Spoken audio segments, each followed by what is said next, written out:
Everybody, welcome back to Final Resonance TV and episode number 35 of Van Halen Stories. Today, my guest is the legendary Andy Timmons.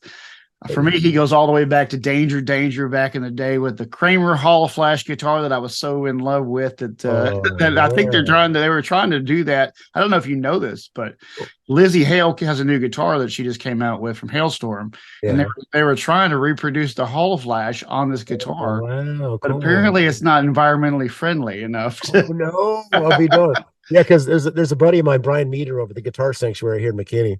Yeah, he's a fan of the '80s stuff. Says, "Whoa, when's the Ibanez Hall of Flash coming along?" Like, well, I haven't really thought about that, But right. I had two Hall of Flashes back in the day. The main one was the one in the video, the Danger Danger videos, but there was also a red one.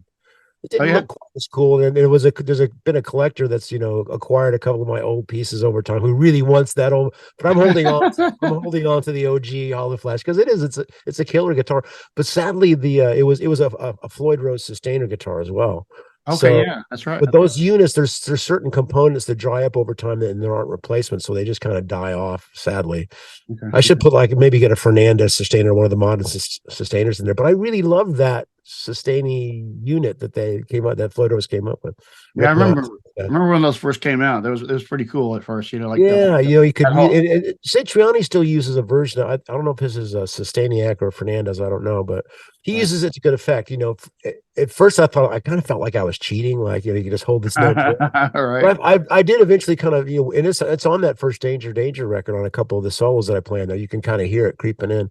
So I figured out a way of getting it to be just a musical ally. When you wanted that sustain and you weren't at 1,000,000 decibels standing in front of your amp for that, it was quite handy and can be quite musical. I still use the EBO every now and then, which was a primitive version of the same idea where it was this magnetic field.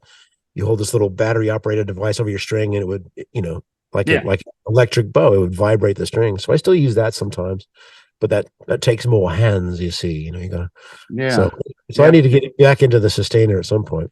Well, Phil Collen from Def Leppard uses it quite a bit now these days. Yeah. It's in his signature guitar, and I hear it works quite well. So well, you got in-ears a lot of times now, so that makes it difficult, for the sustain part of it. But, maybe so. But anyway, I think it's a good handy device to have on board. Well, I was going to say too that one of the other cool things that I over the years, I mean, since I've known about you since the '80s, obviously, and through the Ibanez family kind of tree, right? But then you ended up with Olivia Newton-John, who as a child, man, was like, we all were just, and I want to talk to you about this a little bit in a minute about I'd love to on an Eddie Van Halen podcast. We should be talking about no, I mean it's all to me, it's all music, it's all beauty, and all these different things. So I'm honored to be a part of any of it, Yeah. So the Olivia Newton-John, what I was going to say though is that the impression that she gave you is a similar impression that Ed gave you when he was on stage. He had a thing, an aura. Oh God, undeniable presence and an aura around what they did. It was a magic. Right. But let me go back to the beginning with you. Sure. First of all, what I have found on here with Van Halen people is they always seem to have this bridge to Van Halen or rock and roll, and that's called Kiss. Okay, yeah. Kiss. So you started playing guitar at what age, and what was your first influences? Sure. Well, I always say around the age of 5, because I had these like toy plastic guitars. My older brothers all had acoustic guitars. It seemed like a standard issue, silver tone acoustic guitar in the '60s. They were in a lot of households, right? Because that was on the Sears catalog. Yeah. So they played a bit, but it was their musical appetite. They were buying voraciously records in the '60s. So I was kind of playing melodies on that guitar from the age of 5, 4. But it would have been Monkees and Beatles and all that '60s kind of great pop stuff, the Dave Clark 5, Kinks.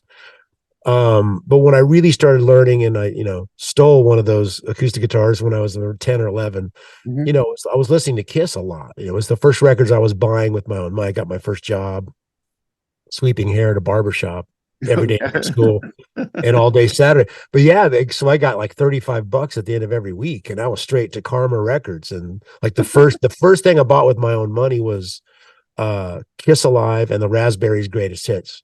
Okay. And that's kind of the bookends. It's like you got the power pop and you got the rock and roll, and that was that's still kind of, a big part of my foundation. But Right. Ace, I've said it a million times, Ace was the perfect guy for a kid sitting in his bedroom without a guitar teacher.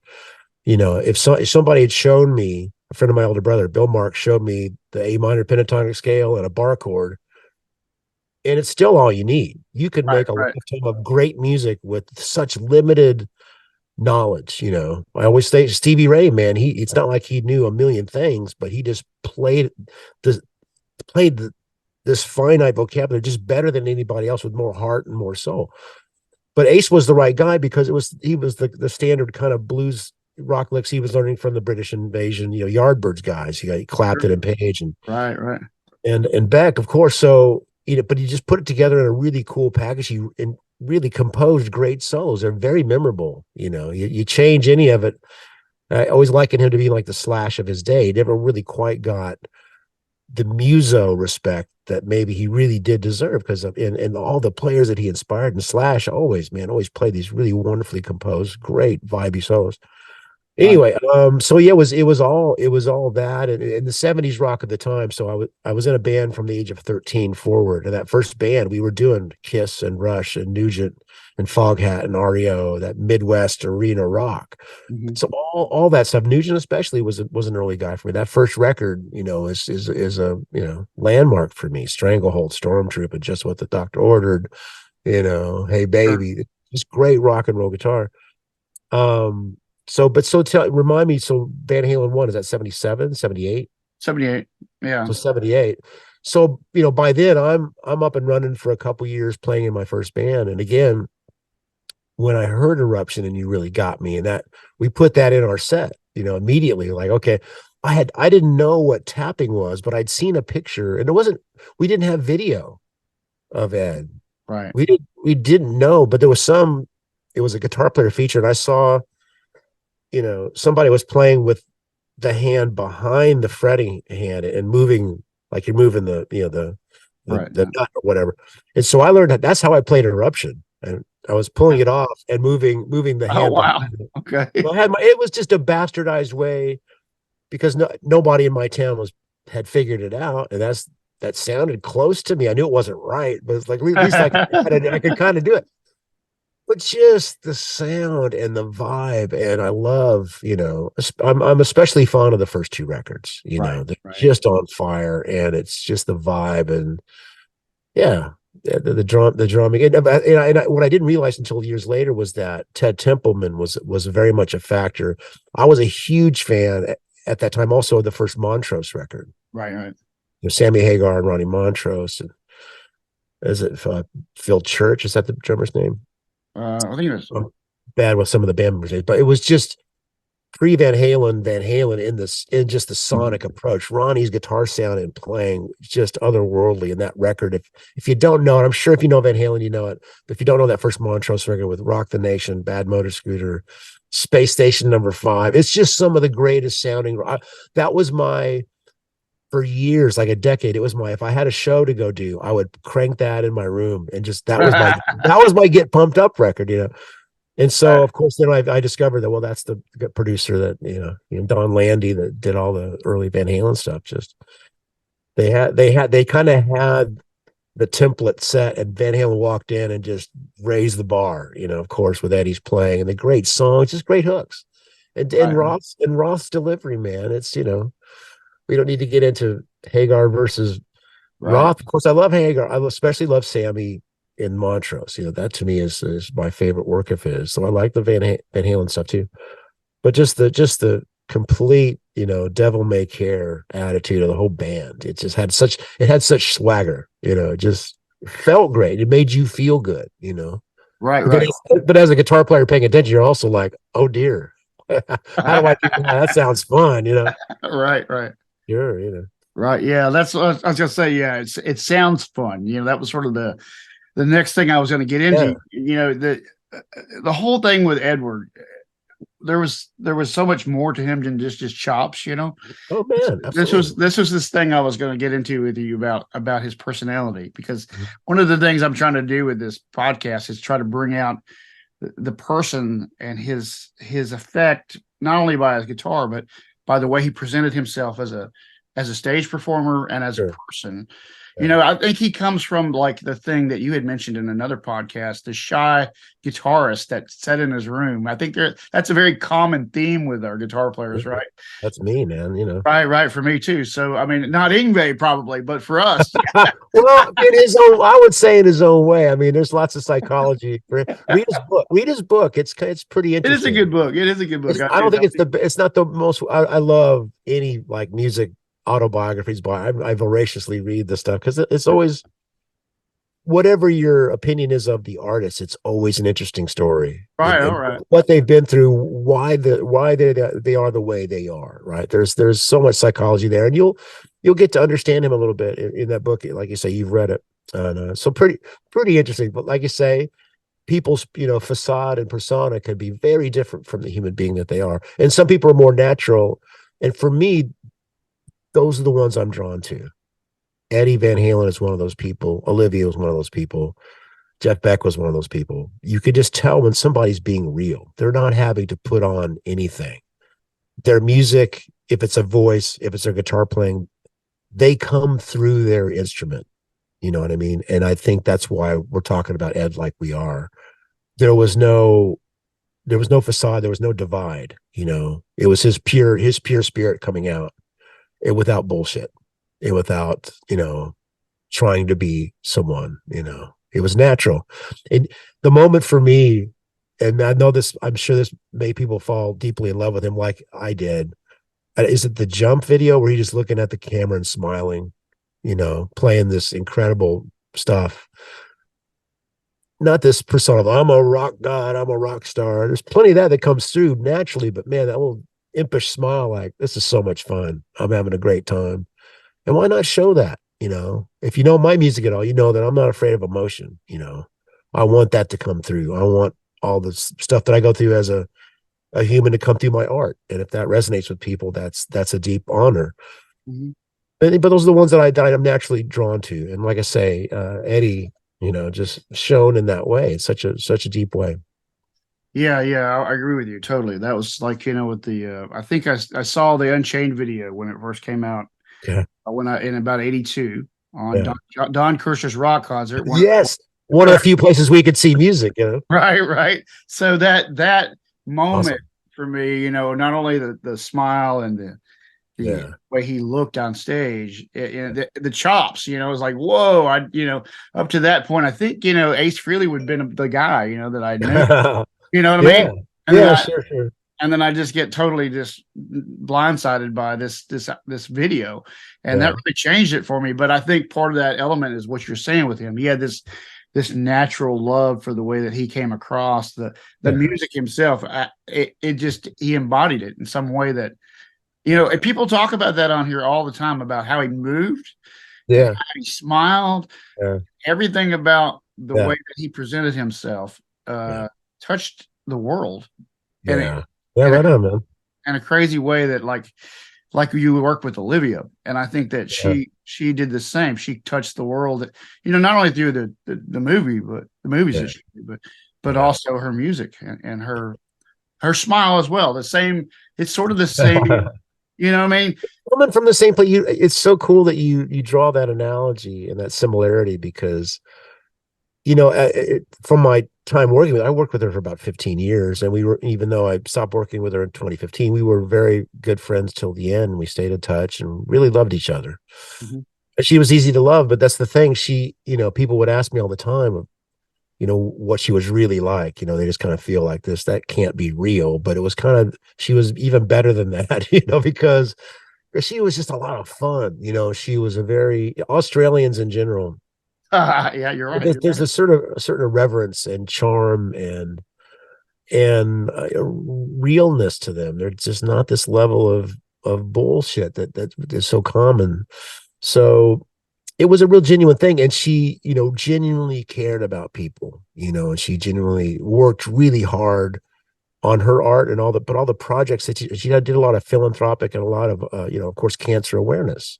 Sure. When she went through cancer in the early 90s, she kind of stepped away from music for a decade and was just really an advocate for health and environmental causes. Mhm. So she used her, I would say she used her power for good. She really did her best to help people, and she saved my life. Really. I haven't told the story that many times, but I had cancer about 2013, was it? Wow. Yeah, so I'm 10 years cancer free. I just had my last checkup recently, and but yeah, had I not gone to the doctor as early as I did, from hearing her tell her stories, of like, man, I went to the doctor because I knew something was wrong, and they told her, "Oh, you're fine." Second doctor, "Oh, you're fine." Third doctor, "Thank God you came in because we found this lump," and so the same thing happened to me. I from her telling the story of just, if you ever feel like anything's wrong, just go, just get it checked out. Can't hurt you. Right. And I went because I could just kind of tell something was wrong. I could see it in my eyes when I looked in the mirror, and sure enough, I went in and I had cancer. Operated 3 days later, and again, had it not been caught, the doctor said it was one of the most aggressive forms. Would have been a different story had I waited. Wow. So I'm just one example of, I'm sure, thousands, of people that, by telling her story, by working tirelessly for, just self-awareness and self-check, and just advocating for. And also, she has a hospital that bears her name in Australia, that she worked 10 years to raise funds and to get backing to open this. It's a cancer treatment and wellness center in Sydney, that basically, uses the best of East and West. So there's plenty of modern medicine, but also holistic things that have really shown to make big differences as well.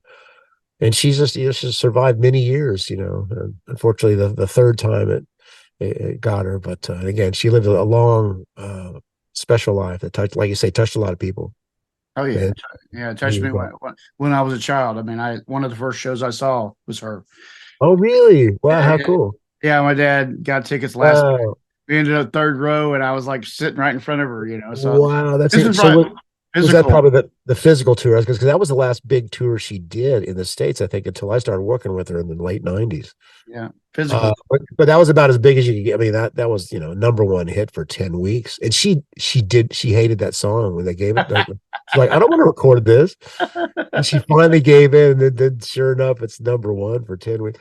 Right. So That's a anyway, common. That's a common story between it is. a lot of It's huge you never artists.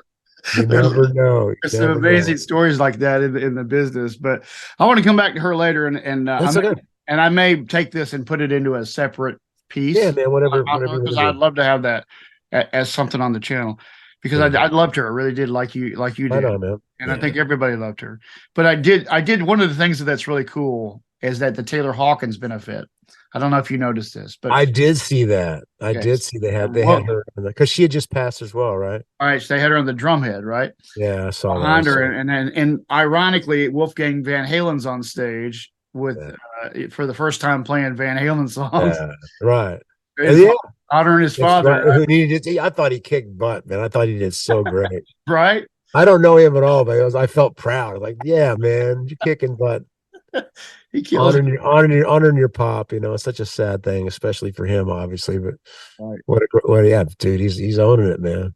Yeah, That's you mentioned that in another podcast about how when he was gone, you connected with the idea that they lost a family member. We lost somebody oh we love, but they lost yeah, their dad and their yeah. The husband and father, of course. That's the deepest loss, that we can't even fathom. right. It's Yeah. insane. So let's go to the sound and tone thing. This is your tone has evolved so much over the years. Yeah. Eddie's tone really evolved a lot over the years. Yeah, sure. Kind of like the Brown sound. How did that hit you? I mean, I know you're an Eric Johnson fan, and Sure. that's sort of an old school Plexi, vibe. Yeah. So Yeah. what was your impression of the Brown sound and the first album sound? And Well, God, like I say, it's just kind of it's just groundbreaking. Nobody had quite sounded like that. But, as far as me chasing my own tone, my tonal development started kind of late in my career, to be honest. I was Earlier on, I was really just way more concerned about content and the playing itself, the energy behind it, the soul behind it. And the tone just kind of came with it wherever I went. And it's whatever I had. growing up in a small town in Indiana, I don't think there was a Marshall dealer, but I would have known what to do. I had a lab series, with solid state, happy to have it. It's like I don't know if I just thought it was unattainable or if I just thought, I just got to keep playing and do my thing. Now, eventually, by the time I got to the Resolution record and my bass player Mike Dane and I started really taking our time with tone questing, ended up, I don't have it in my studio right now. This is a 66 JTM 45. Mhm. But this Surhead is the closest thing. And now, so I have an original 68 Plexi that's down in Mike Dane's studio right now because we're on and off working on new ATV material. This is my favorite current amp, and John Suhr has nailed that circuit with a couple of modern amenities, but I freaking love it. It's just got it's designed to be the EVH tone, to be Sure. honest. Yeah, But right. my thing's different, so it's meant to be completely dimed out, everything maxed. It's got it's like a what do you want to call a variac setting that kind of sags the power to Mhm. really get the EVH thing. I Right. haven't even tried it like that because what the way I use the Marshall, my 68 Plexi, it's on about 3 or 4. And it's the loudest amp you've ever heard already. It's Right. just like, Right. but I'm using it as and it's different than EJ as well, where he's getting his gain at the amp and then boosting it slightly. Mine's a clean platform and I'm getting the boldness and the immediacy of the high plate voltage. But I'm using a gain box in front of it, either my JHS AT pedal or the Keeley a Super AT mod, or I've got a modified tube driver, a 3-knob tube driver that the Keeley modified for me. Right. Um, and that's where my gain's coming from. But yeah, Ed's thing, it's like, and in every juncture, I don't even when he got kind of coursey and effecty and then split rooster. It's all great, and I'll like certain eras better than others, like everything. But I always love the path and that he chased it, I haven't read the book yet, but there's a great book out by Stephen Rosen called Tone Chaser. Yeah, I'm And working on I love it. I love that title, and I can't wait to dig into it. He sent it to me months ago, and I feel bad that I haven't dug into it. But he sent it to me right when Jeff passed, Right. Right. and so I just wasn't. My heart was elsewhere at the moment. So I think this conversation is going to drive me to dig into that book. But I love that he was just chasing something new. He did Van Halen 1. He did Van Halen 2. What's the point in keeping repeating that? He's still going to be him. But it's the fact that he goes after that. So it's like some of my favorite artists. I'll mention that, I'm a fan of Todd Rundgren. Mhm. And there's some records that he's done that I just really don't like at all. But I love that he did it because I understand as somebody I'm chasing tone, I'm chasing my muse. I made a bossa nova record. That's not going to connect with somebody that wants to hear groove or die. And that's okay. And some may understand that. And some might go, what the hell is he doing? Mhm. But I had to do it. It's like this is something I love to do, and you can't go about things chasing what you think the fan base wants or what even one other person wants. You gotta be you know serving yourself first to be authentic. That's my thought. And the artists that I continually find that I love, that seems to be a recurring theme. And it's okay if they make something that I don't dig. Fucking great, do it. Because the chances are that's what they're feeling at the moment. That's awesome, man. So, Yeah. but Well, yeah, that yeah, kind of brings you to Van Halen 3, right? Because that's an album where people didn't, for the first time, didn't fully embrace Edwards' vision on Van Halen 3. yeah, yeah. And Well, yeah, but again, he was following his muse. yeah, He's exactly. yeah, And to and be honest, I don't know that record that well. I love Gary Sharon. right, Danger Danger toured with Extreme for a while, and that's a great freaking band. So I don't know what the disconnect was that they just didn't. If it was Ed's thing or Gary's thing, they didn't dig. But it's always tough shoes to step into when you're like Hagar stepping in for Roth, right, right, right. or Gary coming in as third man or whatever number he was. It's three, yeah, yeah, It's not an enviable position. So, sure, but it's yeah, it's a drag when people get hateful and shit because I know that did cause it's a bit of yeah yeah.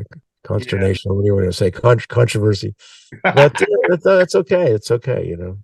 So when you go back to all the first two albums, what songs stick out to you, solos or what anything, and then Yeah. you can say about that? God, oh, God, there's just so many highlights. Women in Love, DOA, just one of the greatest riffs of all time. Or Dead or Alive, that riff. Yeah, right, right. It's the Yeah. rhythm, it's the hooky rhythm playing. Yeah. I think about that before I think of it. There's great solos on every song, and it's a vibe, but it's just the feel of Ed and his brother on the drums. Oh yeah, that's such a big part of that people. It's that connection, and of course Michael's in there, but it's that feel between the two cats that give it that swagger, and of course, and the David thing on top of it. But yeah, I think the DOA riff is just one of the greatest swaggery guitarists of all time, and the intro to Ain't Talking About Love Mhm. it just bites into you. It's so freaking badass. So Yeah. that muted thing, and they talking about. Yeah. I mean, I like so many of us. I think Dude. from Lynch. I don't know whether Lynch came up with that from there or not, but he got it a very muted, pitch Yeah. harmonic heavy kind of thing. And I always Yeah. wonder, if that was Van Halen's influence across all of us at that time. That whole Yeah. muted palm, pinch harmonic, the whole thing. It's cool you brought up George, because that brings me back to, I did a guitar camp. It must have been last year. It was Paul Gilbert was the featured guy, and Greg Koch was there, Mhm. Gretchen Mann, Greg Howe, myself, and George Lynch. I've been around George a few times, and he's a really funny guy, and he's a sharp dude. But at this gig, he brought some kind of modified Marshall head and like a Klon and it was all old school. And his playing and tone and vibe, it was so unmistakably that era Mhm. and that part of the country. You know what I mean? Did Right, George right. did he grow up in the LA area, I'm assuming, or Well, was he he from? he came up in the music scene there primarily. He was from kind of like Okay. northern California a little bit, but Okay.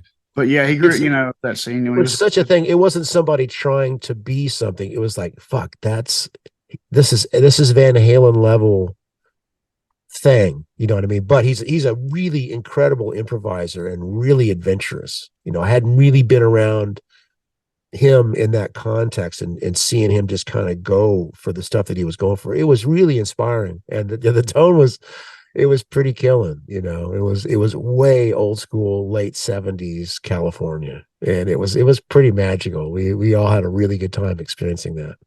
Yeah, he just was on here. And, He was the last guest actually, and oh, right on. he called it the SoCal sound or the so it was this. He said it's the SoCal I thing. guess so. So what is the chronology with he and Edward? Were they about the Oh, same age, oh or? yeah, yeah. They're 1 year apart, and Okay, so yeah, there you go. George is almost he's 69 right now. He'll be 70 next Okay. year. Yeah, right And on. so he grew up in that scene. Was with Ed when he saw Harvey Mandel tap in the clubs before Eddie was tapping. Yeah. Yeah, There's video of Ace Frehley tapping oh before yeah, yeah. Taylor came out. He was doing a little bit of it in his solo. We So it's just not had like it hadn't been done. We've seen the old videos right, of some of the right, jazz cats, but sure. you get the idea. But if you run with it like that, it becomes yours at a certain point. That's right. It Well, was a that's big. so cool, man. I'll have to watch that episode. I want to check that out. Yeah, it was the last one. Yeah, the big debate last week was whether Ace Frehley or no, whether Edward saw Ace Frehley tap. Yeah. Edward Ace had said, "Yeah, he didn't influence me, but I think I influenced him." That's something he said in the press. Wow. But Well, when could be. Gene Simmons took him to the studio, and then they did a couple of demos, for Christine 16 and one of the other songs. One of the solos, apparently Ace had copped that solo, or Gene had Oh, copped that solo that Eddie did in the studio. Now the story behind the solo was that Eddie couldn't get it, at least what I've read, huh. and Roth was there, and Roth sang him this real melodic thing, and he did It's a that. beautiful. As I'm playing the solo in my head, that's a great solo. But you can kind of see Eddie playing a bit of that. He can get into that melodic thing in a great way.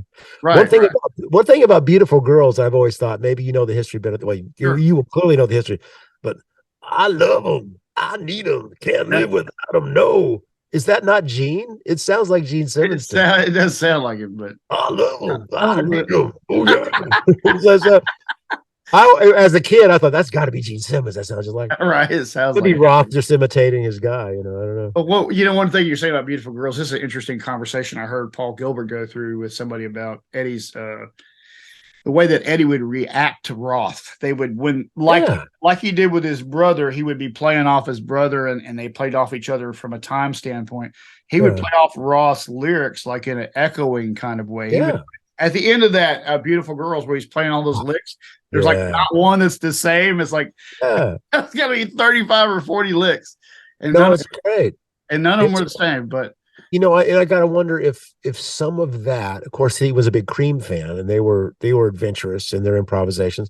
But his dad coming from the jazz background, he would have heard any of the jazz stuff because they did. Alex and Eddie have an unmistakable swing.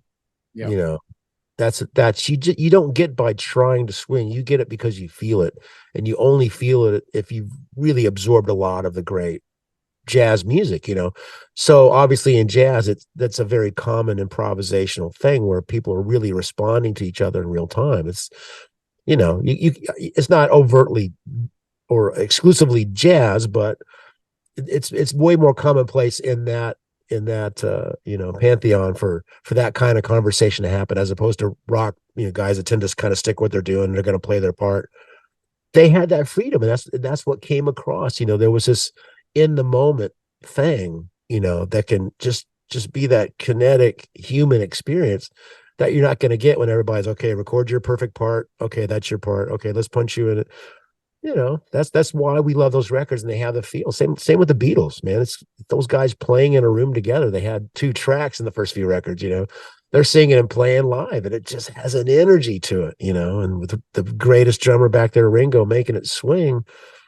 That's the magic, and so that's cool that's a part of the Van Halen thing too. There's that really connective thing, that conversation happening within the sum. Yeah, their father was definitely a huge influence on them. Yeah, Edward, yeah, you'll see this in that book with Steve's his yeah, book where he interviews Ed about a lot of these interviews are not ever published. A lot of them were yeah, these are just the outtakes kind of. yeah, And you that with that jazz Obrecht also had some interviews that he's released recently, yeah. and Edward talks a lot about his dad and about a lot about his brother and his love for his parents and his brother and father. And there's so much, more that we are finding that he tried to do to outline his brother's talents. Like Wow. he would try to get him more interviews and try Okay. to get Yeah. him the recognition that he thought he deserved, and he did deserve. Yeah. And It had to be hard, but yeah, because obviously Eddie got yeah the lion's share of the attention. But I was thinking about too, or with the Lennon and McCartney thing, as Paul in the '70s, had a lot more. He had bigger hits. It was I had the Beatles channel on earlier today, and Whatever Gets You Through the Night, which was the Elton John Lennon collaboration, that was his only number one hit in the '70s, solo work, wow, while he was alive. So, there's going to be that a bit of envy and jealousy that's inevitable. yeah, right. So anyway, I could see it being a sibling. It's like I would think the Bee Gees couldn't have been easy for Robin and Morris. We got Barry, the good looking cat in the middle who's kind of writing and doing the lion's share producing.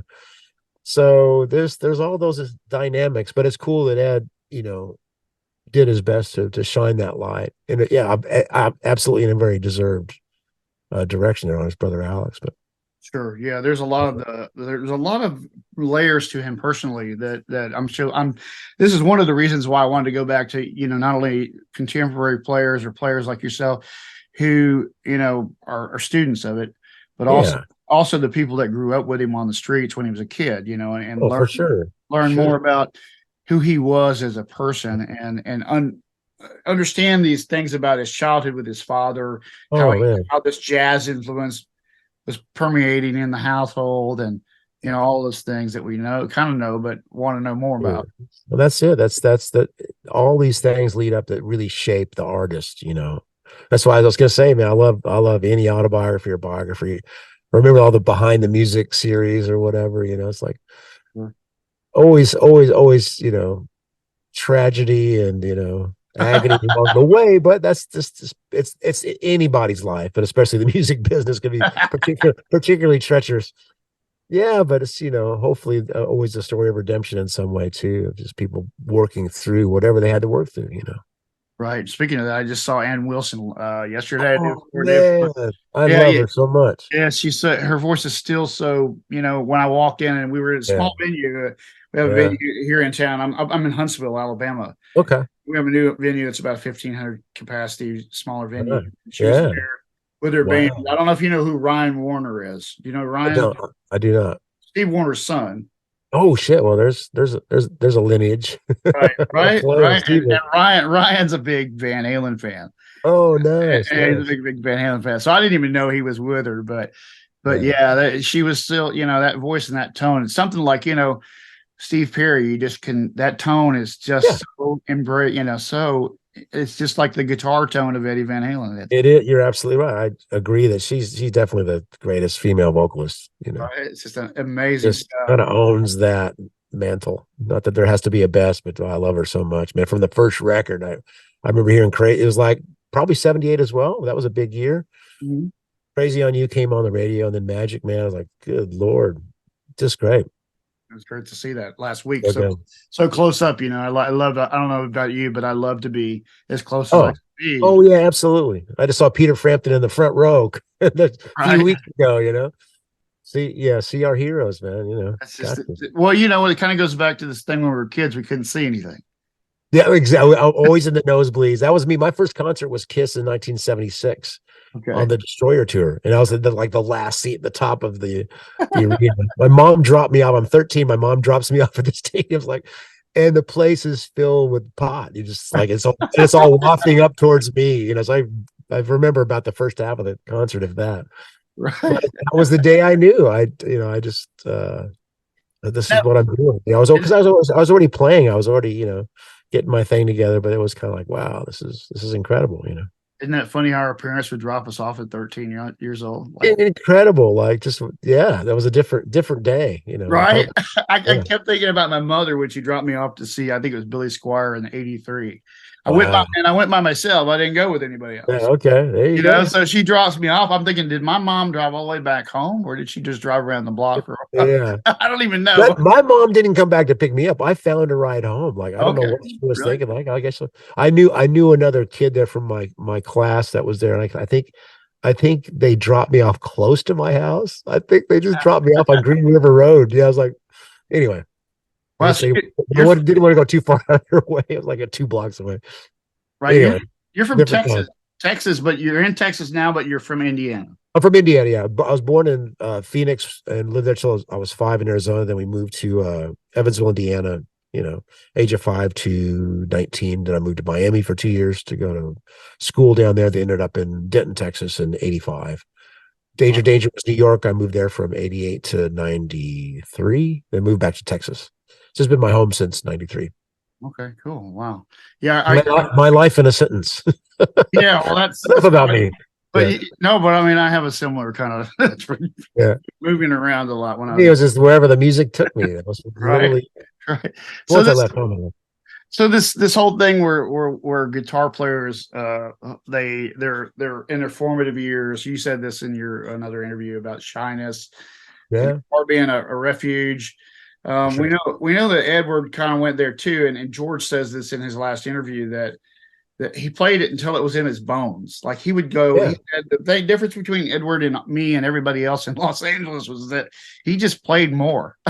Yeah, well, that's always the case. It's like and Brian Wilson would talk about people calling him a genius. No, I just work harder, than anybody else. There's so much to that. There's no shortcut, and that'll be a recurring theme in a lot of interviews that I've given. Is like you just gotta play. And there's been a couple of students and people that have been close to me in my life where, 25 years ago, we'd have a lesson. I was like, I've shown you what I can show you. You just got to do it. They come back 25, 30 years later and they're playing their ass off. It's like, okay, they had to do it, but they put the time in, what I'm saying? And that I could easily see, but and Yngwie too, it sounds like he had kind of an upbringing it was pretty oppressive, and I think it just drove him, and he spent more time than anybody else. There's no doubt about it. There may be something to natural ability in some ways, but if you don't honor that, whatever the seed of the gift is, you just don't. You're not born to be Eddie Van Halen. You're born Eddie Van Halen, but you work your ass off to honor that and get to the level that he took it to. But you could just tell. I mean, from what I never knew the guy, but you could just tell he was a workaholic. He was just going to keep at it. He was driven. And that you only get to that level by putting that pressure on yourself. There's nobody behind any of those guys saying, "Hey, did you practice today? How's that song coming?" They're working on it, and if they're not working on it, they're thinking about working on it. It's like they're driven, man. It's a common thread with anybody that achieves that level of greatness. There's no doubt about it. Nobody had to tell Michael Jordan to shoot free throws and layups, and he's already out there doing it. Right. That makes me think of Steve Vai, who you Yeah. know, and Yeah. who I haven't had yet, but I have met a few times. Yeah. Right on. Some conversations with, and what he puts out online too. A lot of the conversations he has about the other things around music and about focusing. And there's one video that he did for Guitar Center where he was talking about the only thing that keeps you from achieving anything is how you're thinking about it. That if you think you can't, you can't. If you That's think it. you can, you can. There's a lot of self-defeating things that people tell themselves all the time. Right. That is a really valid thing. If you think you can, you're right. It's like, so just changing that focus of, but that to me was, I never left a show feeling defeated or like, gosh, I'll never be able to do that. I would leave thinking, well, that's possible, and I can't wait to play. It's like, some people can kind of get discouraged or whatever, but you'll never be Steve Vai. You'll never be Eddie Van Halen. It's honorable to pay tribute and to learn anything from their body of work. And that's how you form your own identity, but you can't be them. You'll never be the shy kid that, Eddie was coming from the Netherlands, and to go with, same with Stevie Ray. There's plenty of SRV influenced sound alike players, but he put it together in his experience. He took Jimmy, he took the Alberts and the Kings and the, all the greats, and it came out very much him. And I think that's what, each of our paths, have the potential to be, if we just, if we want to forge our own identity. Maybe some people are very happy to just do the best to step in the shoes of their hero. And that's, if it's making you happy, then that's the perfect thing to be doing. But for those that want to have kind of their own thing, at some point you have to diversify, and okay, let that be, your prime influence. Pat Metheny, who's one of the great jazz guitarists of all time, growing up was a Wes Montgomery, devotee. He could play, apparently when he was late teens, was playing just like Wes, but something clicked one day, like, man, I got to stop doing that. Right. So he kind of let that go, and eventually he finds a sound that's identifiably him. Josh Smith, who's a great friend of mine, great guitar player that produced my last record, the Electric Truth record. He was a Stevie Ray kid, and he told the story of, doing some kind of blues festival in Florida. He's 15 years old or so, and he, there's a band of guys in their 60s. They're on right before him doing the same thing he's about to do, all the SRV stuff, and he goes, I got to do something different, and he gets a tape with Danny Gatton, he gets a tape with Robin Ford, he gets a tape with Eric Johnson, that set that foundation. Eddie's a great guy for foundation, Vai's a great guy for foundation, but, and I was again, with all those other influences, at a certain point, Satriani was a huge influence for me too, and all the stuff that he had gotten from Edward and from Billy Gibbons and took to his own level. But at a certain point, like, I was writing stuff that sounded like Satriani. There's stuff on my first record, like Carpe Diem or Busta Soda, straight out of the Satriani kind of thing. But he set a foundation for me and countless others of, this is possible. You can have a shreddy guitar record, but there can be song. That's why he succeeded the way he did. I feel, virtuoso of a top level, but had some music. It wasn't just there was definitely a glutton of shreddy records, and I loved all of them. But he's Right. he's one of the records you'd go back to. Same with Eric Johnson, where there was plenty of incredibly interesting and killer guitar, but there were songs, and so I tended to resonate with those kind of records where the guitar was part of it, but it wasn't the only thing there. Yeah, That's what I've tried to imbue that into my records along the way, where I just hope there's good songs, you know. yeah, the instrumental thing, going back to I think about two records. Obviously, the first Saw You Honey record, Surfing with Alien, and of course Yeah, Steve Vai's masterpiece, um, Passion and Warfare. For sure. me, that became the moment where I thought, this is a possible Right. thing, and I think I Yeah. don't. Were you born from that, or your Well, instrumentals? yeah, I was no doubt. I mean, there was again, I had plenty of influences before that, and I would have already been hip to um, Larry Carlton and Jeff Beck and other guys that, created guitar instrumentals on a very high level.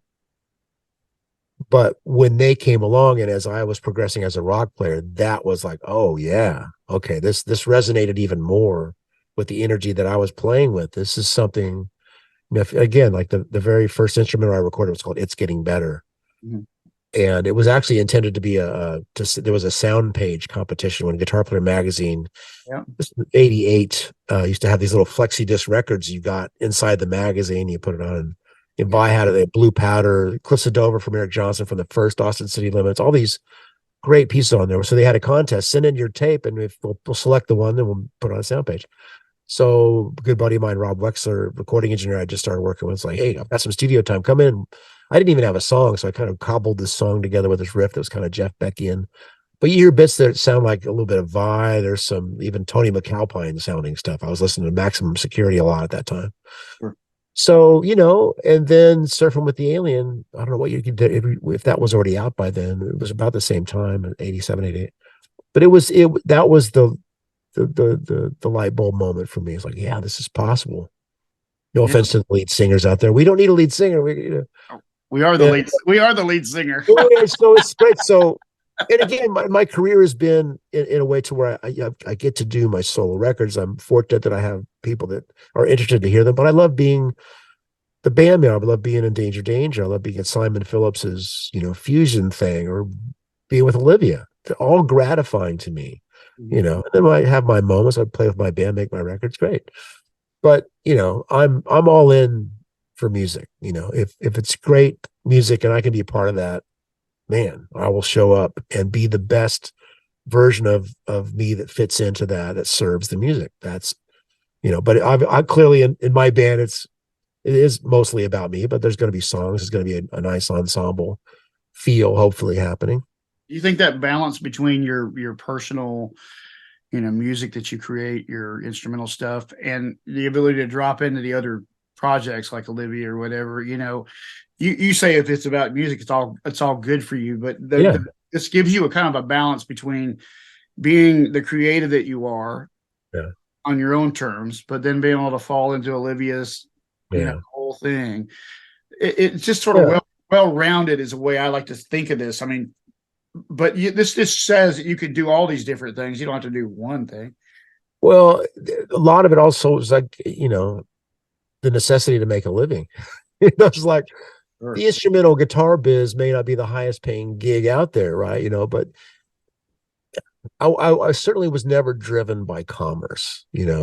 Any decisions I made early on in my career that were based on potential, you know, earning potentially financially based, it was usually not the right decision if it was based more on that than what was in my heart and my soul. I'll leave certain decisions out of the conversation, but eventually you had to find what makes you happy, but also you got to pay bills. It's like anything else, the bills keep coming.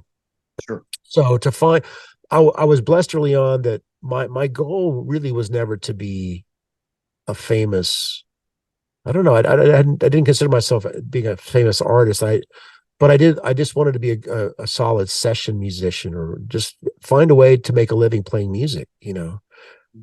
But I eventually found a way to do all these things. The success that I experienced with Danger Danger was really informative of how I conducted the rest of my career. Because I thought at a certain point you think, oh, being in a band on a major label on MTV, that's got to be the holy grail, right? And at that time in my mind, that was, but I got to experience just the right amount of it, to realize, oh, this has nothing to do. It was a blast, and I wouldn't trade it for the world. I mean, we toured 2 different times with Kiss. You talk about pinch me moments with a childhood fantasy. It didn't seem that seemed like completely fantasy land.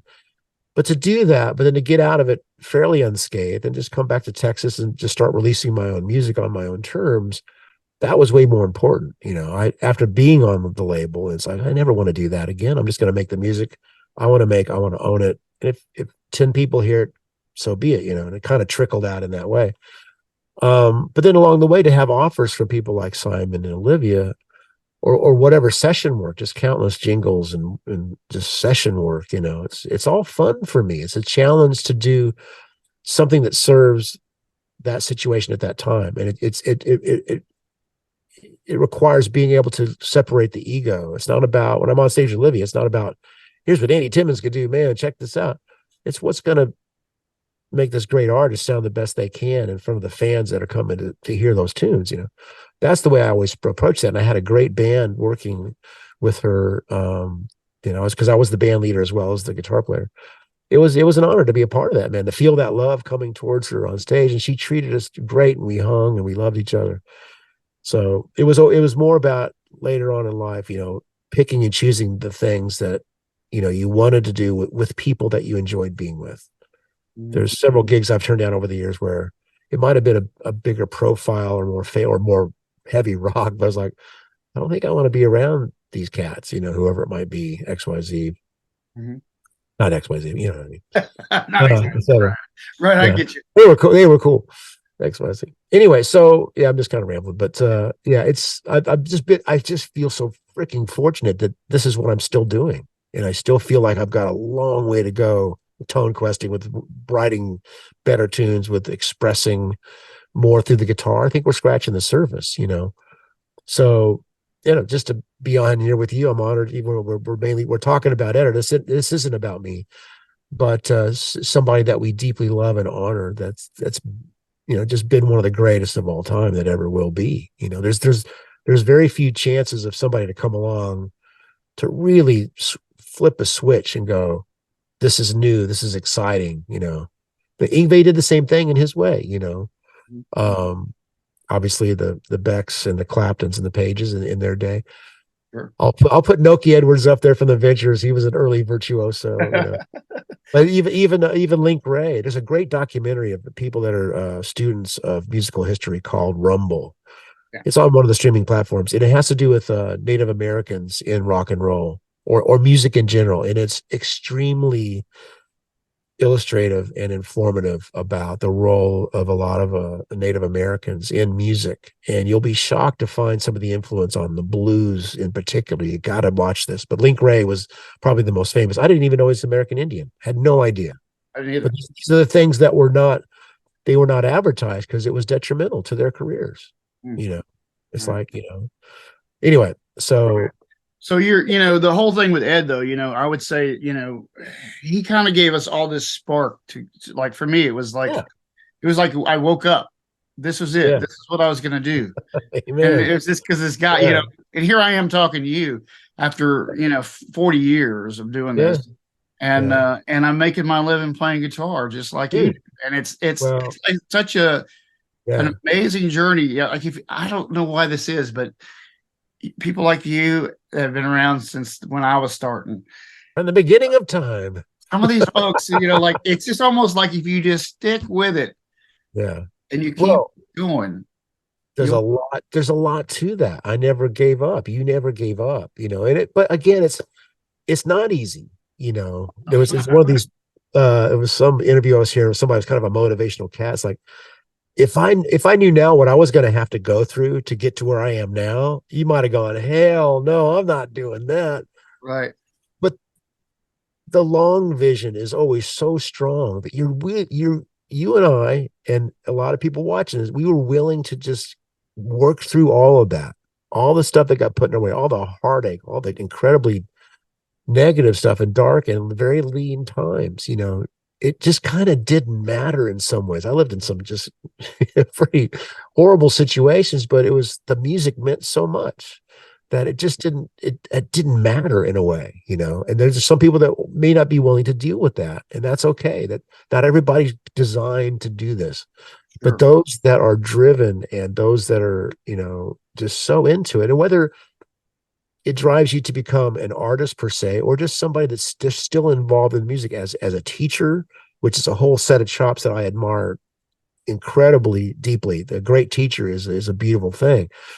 And there's ways of being involved in the industry that may still drive them, even if they're not the one on the stage. They're part of that team that make that happen, and that can be rewarding in its own way. So, yeah, it's a very cool thing to point out, and it's good that you realize how fortunate you are. That's what you're doing that you're putting music out in the world.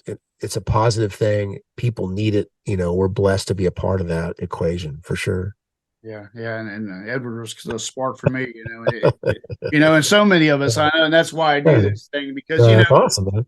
I don't know if I said this on here, but I probably do need to say it. The reason that I started to do this was that when that happened, when he passed, it was in the middle of COVID, of course, and there Right. was absolutely no tribute or way to Yeah. honor him. Yeah. And then there's been all of this drama around that, trying to make that happen. Yeah. Right. I know. Hagar is going out this next year with Michael Anthony, and that's cool. And it looks like Wolfgang is on board with it recently. He was just with Oh, Michael Anthony a few days ago, hanging okay. out. Good. So they're in good place. Yeah. And Good. so it's going to happen. But what I was kind of worried about was, I needed, I guess, for myself, a Yeah. place to go Yeah. to reflect. Yep. And I knew there was millions of people like me that Edward touched, Yeah. and that I would, if I could get people like yourself to come on and share your story, we could all learn a little bit more about him and about how he affected us and the Yeah. power that it is to go out there and do what we do. Yeah. I mean, Well, and that's it. That's it. You needed a place to put that your mourning. yeah, sure. This important figure in your life and this body of work that you love so much. So it's the best thing you could do. And you're re-inspiring me to go back and study more. I'm gonna read that book that Amazing Steven book. sent me. It's an amazing book. And when you get into the deep parts in it, it's Uh, you know some of the stories because you've read Guitar World like the rest of us. But yeah, no, for sure. right, Yeah. right. Yeah. But there are a lot of things in there that you'll finally go, oh, now he's saying it in the book, things that were going on in the band that we all wondered about Yeah. emotionally, Oh, wow. how he felt about things. Right. Cool. They're all here. It's all Okay. here. I come out of my bedroom and tell my wife, listen to this. Wow. Because Yeah. I have every magazine and read every article you could think of. Yeah. And my friend Greg Ridoff, who is a big helper with me on Yeah. this channel, who did the Ted Templeman book that I think you're referencing. Yeah. We deep dive everything you can think of, but when you read new stuff like this and you start to get a picture for what Revelatory. way it was going on in his heart, that was the thing that I started to see. But I don't want to keep it too long today. Okay, buddy, this is perfect. One thing I want to wrap up on a couple things. One, Yeah. one that Nuno was on, Rick Oh, Beyond. God. And Yeah. he just talked about Edward like nonstop. Well, dude, like I said, we toured with Extreme at that one point, and Nuno's tone, he was using an ADA, a really famous preamp, the MP1, a little multi effects by Boss, a Macintosh like studio amplifier into Marshall cabs, and it was that Van Halen 1 and 2 tone. He had that tone, but it was here, But that being said, he had a guitar tech that would also check his stuff out. He sounded just as good, man. Even I wish I could remember the cat's name, but his tech sounded like Eddie. They just you could tell they had lived and breathed, Van Halen. It was obviously such a big part of Nuno's sound, but his tone at that time was just absolutely stellar. I had two. I still have two of those. I do too. So I'm looking at two of them right now, And I pull them out every now and it's like, why am I not using this? This sounds freaking This great. sounds great. The clean tone's incredible, and the lead tone's freaking awesome, man. Because we were all going for like a JC 120 or a Fender Yeah. clean Well, with it does that very well, but man, the lead tone still is like oh yeah, and the good, man. modified Marshall. That was the It thing. totally has that vibe. So it's up to me and you, man. We're gonna bring back the MP1, man. I tell you what, man, and you know what? One other thing you said, I just Yeah. heard this interview was you used the Zoom unit on one of your Dude, records. that wasn't intended to be on the record. I thought it was demos, but Right. I mentioned Carpe Diem and Busta Soda and the original Cry for You. Those were all scratch tracks with that little Zoom, 9001, it was called 901, 902. 9002. I Yeah. still have the original one and a couple others because there's a component in that dries out, but I got a guy in Dallas that can fix them. Not that I need to be using my Zoom, but it's kind of fun to plug into. Just it's like you could recognize it, like the Rock Man was so recognizable after because it was like this instantly recognizable process sound, but it was a thing, Same with the Zoom. It's like, oh, I there's some Zoom on a Queen record in the early 90s. And Yeah, Headlong. Brian May playing through it. Headlong. Yeah. Headlong is the song, and I There have you go. So you know that Zoom tone. All right. dude, I have two of those half All right. units. Yeah. One of them's dead. One of them's broke. Oh, yeah. There was a rack unit. I didn't know it was a rack unit. Yeah, remember there was Yeah. one right after the 90. Never saw it. Never saw Yeah, there it. was a half. It was a half rack, Wow. and those things were. It was the instant like Lukather thing. You like plug it. It was like the first plug-in. Yeah, exactly that. It had everything right in there. That's true. It had all this stuff, man. It's fantastic, man. Well, thanks for coming on, man. I really thanks for having me. Always great to hang with fellow Edward fans but just music fans in general, passionate about this thing that we get to do and we have in our lives. We're very blessed. So yeah. Happy to hang, man. But it's the time of the season, man. I got some presents to wrap. I got you gotta get a Christmas show coming up in 2 days, and then I'm traveling next week with the Keeley Company. We have news to release soon about new stuff. So it's exciting time. You'll be at NAMM this year or not? I am going to be at NAMM this year. In fact, I'm doing pre-production right now. Josh Smith and I are going to collaborate on another record. Whether it's called Electric Truth 2 or not, I'm not sure, but we've got a batch of tunes we're going to record right before NAMM like we did in 2020. Hopefully this isn't a jinx. We're going to head into some other pandemic. But that's what happened. We started a record, NAMM show. Okay, I'll go home. I'll come back in March. Nope. Nobody went anywhere that March, as we know. But anyway, yeah, I haven't been to NAMM since 2020, so it's time to get back, see people. So hopefully I'll see you out there. Yeah, I'll be there. And I'll just say Josh Smith, which this is a funny story and a very like the most viral video I've ever had on my channel. Oh, wow. Josh Smith is in it. So last day of NAMM, last hour of NAMM, I'm walking through, I'm in the pro audio area, and Nathan East is playing bass in one of the monitor, like studio monitors by himself, but basically nobody there at this time. Yeah. So I'm like, oh man, I'm gonna hang out and watch Nathan play. Yeah. And he's playing one of Stevie Wonder's songs. Wow. And as I'm sitting there, Stevie Wonder walks up. No freaking way. Oh my God. Did Nathan expect him? Was Nathan expecting him or was it? No, he wasn't expecting him. That's awesome. So he's playing Sir Duke. Oh my God. And Stevie Wonder walks up. That's insane. That's now Stevie at the time, he had I think he had a transplant. And so he was wearing a mask. This is right before the pandemic though. Oh wow. So anyway, he had a mask on, but he walked up and it was one of those things that only happens at NAMM, but Josh is in the background apparently. No way. That's insane. There you go. That's a very NAMM moment for sure. Like, and the funny part is everybody in my comments is going, "Hey, that's Josh Smith back there." Well, guitar fan. So, what was Nathan's expression when he sees? Dude, he flipped out. And you know what? It was so funny because I was standing right there with Nathan when there was nobody in there. Basically, he was kind of just playing for me and a couple other people. Yeah. And afterwards, he was like, "Can you airdrop me all those videos you just took?" Hell yeah. I was like, dude, of course I did. He later on he thanked me in a private message to thank me for those videos. And like, oh, that's sweet, man. So that video is like 9 million views. Okay. Well, I'm gonna check it out. there's not enough time to watch all these cool videos, but by gosh, I'm gonna watch that one. Just put Stevie Wonder's surprise. All right, that's killer, There's man. been a few of those. I mean, What him, he what does that. yeah, what a moment to capture, though. You never know. But You got it was a freak, the funny part was the week before I was with my singer, and I was making this point about how Stevie Wonder wandered the floor. Yeah. And that he, maybe I'll run into Stevie Wonder. I said that. Wow. Oh, you did. You manifested that shit, man. It happened, dude. Yeah. That I was like, the what universe. the hell? What are the I love chances? it. But I anyway, love thanks for being on, man. Thanks for talking about Edward. I'm And happy to be here, man. I'm honored, man. yeah, and he was such a fantastic player and a human being, Oh, and a guy yeah. that inspired Amen. millions of people around the Yeah, world. And no doubt. I'm glad to put Oh, Andy Timmons on that list of people well, thank you. that were on here. And my brother-in-law is going to be so excited because he's a huge Andy Timmons fan. I knew I had at least two. There you go. You at the Olivia show, now your brother. Well, tell him I said, hey, man. Right We on. appreciate you, man. We really do. What's his name? His name is Davin, Davin. David. David, thanks for listening, man. I'm really thankful for that. I appreciate y'all, man. Thank you, buddy. Have a great rest of the day, man. And happy holidays to you. You too. And I'll see you at NAMM.